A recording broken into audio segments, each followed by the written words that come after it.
ஹாய்ங்க. இன்றைக்கி ஒரு சூப்பரான டேஸ்ட்டான பழம் அறுவடையை தான் பார்க்க போகிறோம். ஃபஸ்ட்டு சீத்தாப்பழம். ஃபஸ்ட்டு இங்கே பாருங்களேன், இது நல்லா பழுத்திருந்தது. ஒரு நாள் விட்டோம்னாலும் குருவி கொத்திடுது.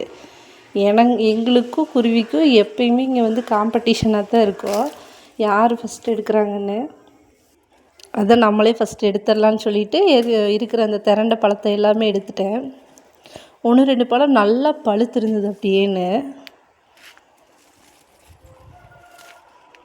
நமக்கு பார்த்தோம் அப்படின்னாலே தெரியுங்க பழம் திரண்டிருக்கிறது.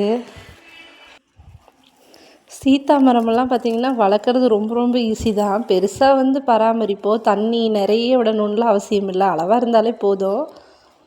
வாரத்தில் ஒரு தண்ணிங்கிறதே இதுக்கு போதுமானது தான் சீத்தா மரத்துக்கு. பாருங்கள், அப்படியே மரத்துலேயே அவ்வளோ சூப்பராக பழுத்துருக்குது.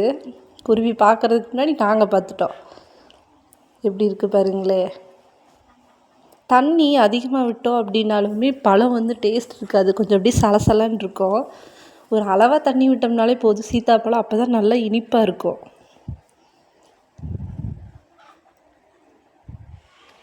அடுத்து சப்போட்டா. மரத்துலேயே 1-2 பழுத்து கீழே உதிர்ந்து போயிடுச்சுங்க. கீழே அப்படியே குருவியெல்லாம் கொத்தி கீழே போட்டிருந்தது. அதை பார்த்ததுக்கப்புறம் தான் பறித்தோம். இது பழுத்துருச்சு ஒன்று.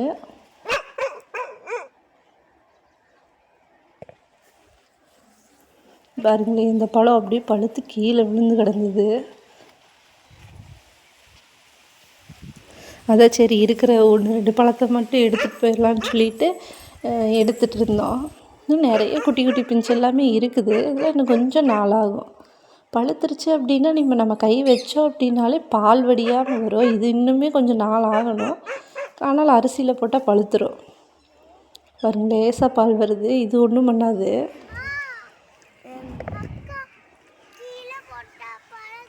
இது போக இன்னும் குட்டி பிஞ்சு கொஞ்சம் பெரிய பெரிய காய் எல்லாமே இருக்குது. இந்த பழத்தையுமே பறித்து எடுத்து போட்டு 2 நாளில் சூப்பராக பழுத்து போச்சுங்க, 2 பழமுமேன்னு. அடுத்து சுண்டைக்காய். பாருங்களேன், எவ்வளோ சூப்பராக நிறைய வந்திருக்கு. மரம் இந்த செடியில் இருக்கிற அத்தனையுமே அவ்வளோ சூப்பராக வந்திருக்கு. சும்மா அப்படியே கொத்து கொத்தாக வந்திருக்குது அழகா.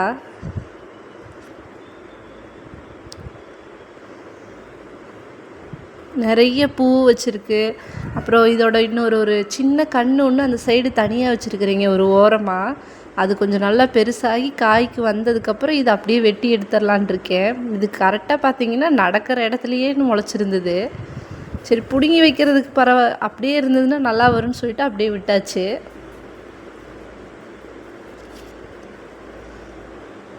சுண்டைக்காய் நிறைய இருக்குது அப்படின்னா நம்ம வத்தல் கூட போட்டு வச்சுக்கலாங்க. இதை நல்லா அடிக்கிற வெயிலுக்கு வத்தலெல்லாம் போட்டு வச்சோம்னா சூப்பராக இருக்கும்.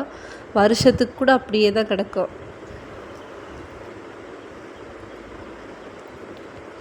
அடுத்து வெண்டைக்காங்க.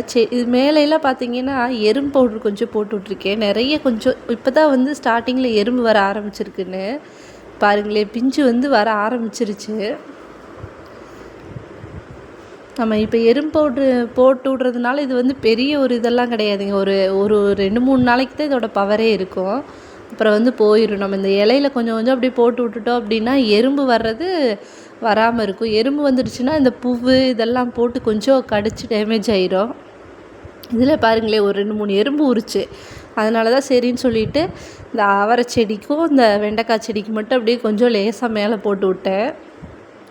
அடுத்து அவரைக்காய் பாருங்கள், நிறைய அப்படியே காய்க்க ஆரம்பிச்சிருச்சு.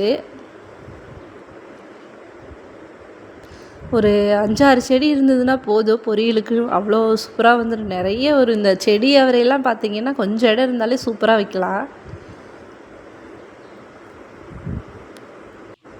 இன்றைக்கி வீடியோ அவ்வளோதாங்க. உங்களுக்கு பிடிச்சிருக்குன்னா நம்ம சேனலுக்கு லைக் பண்ணுங்கள், சப்ஸ்கிரைப் பண்ணுங்கள்.